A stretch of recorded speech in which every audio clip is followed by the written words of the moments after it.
I never believed the legends, not until that night. The air was thick with the scent of damp stone and ancient magic. The crumbling walls of the Hall of Echoes loomed all around me, gray, cold, and lifeless, except for the faint hum of the glowing portal. That green light pulsed like a heartbeat, sharp against the muted shadows of this forgotten place. It was a beacon and a warning. My wings twitched involuntarily. Translucent and shimmering, they caught the eerie light, casting fractured rainbows across the cracked floor. I pulled my gown tighter around my shoulders, though it did little to shield me from the chill settling deep in my bones. The legend said this place was a gate between worlds, a crossroads where fate was rewritten, and tonight I would face that truth firsthand. I had heard whispers of the traveler, of the man who came through the Emerald Veil, a rift in space and time that swallowed whole ships and souls alike. No one who crossed that portal returned the same, if they returned at all. Stories told of change, transformation, even doom. And yet, here he was. The silhouette emerged slowly from the green glow, his form dark and sharp against the blinding light behind him.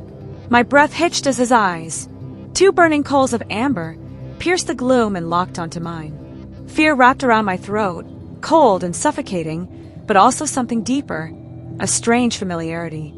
I took a hesitant step backward, wings fluttering, but curiosity held me rooted. Who was he? What did he want? And why did my heart pound as if recognizing a long-lost melody? Why have you come? My voice trembled, almost lost in the cavernous hall. He did not answer immediately. Instead, he stepped forward, his figure becoming clearer. The scars that etched his weathered skin, the worn leather armor patched with the symbols of a forgotten fleet, the worn blade hanging at his side. "I didn't choose to come here," he finally said, his voice rough like gravel. "The portal, it chose me." A shiver ran down my spine.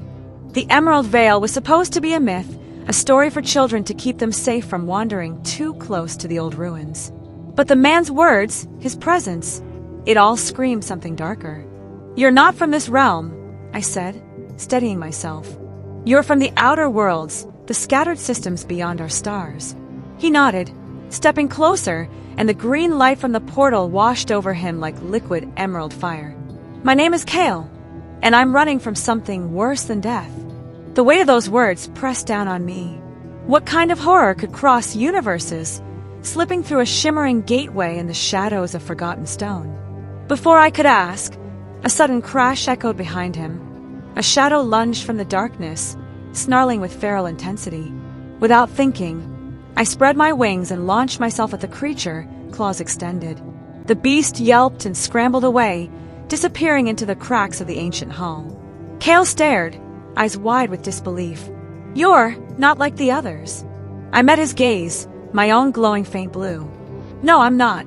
I'm one of the last of the Solari, keepers of the veil and protectors of this realm. And now I will protect you." The night stretched on like a drawn breath. We moved through the ruined corridors, the green portal's light fading behind us, replaced by the cold moonlight filtering through cracks above. Kale told me of his world, of a dying star system swallowed by war and betrayal, of the tyrant who chased him across the galaxy. He carried secrets that could unravel the very fabric of our existence. I listened, my wings folding tightly against my back. I felt the weight of destiny settle over me, the responsibility not only to protect this stranger, but perhaps to save both our worlds. As dawn broke, painting the sky in hues of pale gold and lavender, I realized the portal wasn't just a passage, it was a reckoning. Between old magic and new technology, between fading myths and brutal reality. And I was caught in the middle. Hours later, in the heart of the ancient citadel, truth revealed itself. Kale stood before an altar of carved stone, inscribed with runes older than time itself. The air shimmered as he placed a small, glowing device on the surface. The device pulsed in response, syncing with the portal's energy, humming a song that echoed through my very soul. The ground trembled.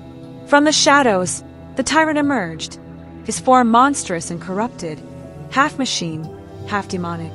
The green light from the portal warped and twisted as he advanced, eyes burning with rage. "You cannot hide here," he growled, his voice tearing the silence. "This world will fall like the rest." I stepped forward, wings spread wide, eyes blazing with blue fire. Not while I still breathe. The battle was fierce, a clash of ancient power and futuristic weaponry. I could feel the very stones cry out beneath our feet. But in that moment, something deep inside me awakened.